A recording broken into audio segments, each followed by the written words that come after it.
Hello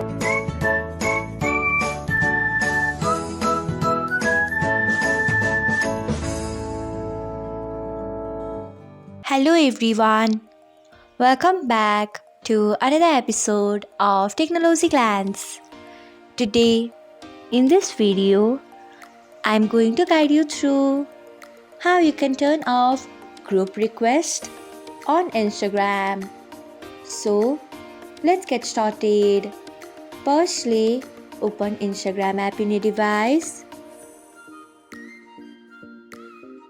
Then tap on profile icon.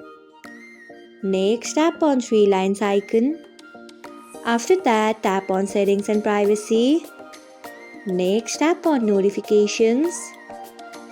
Then tap on messages.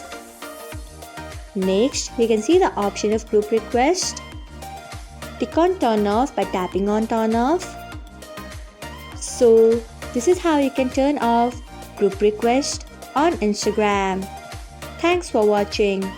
If you found this guide helpful, we would love it if you hit the thumbs up button below. We upload great new tech tutorials like this one every day.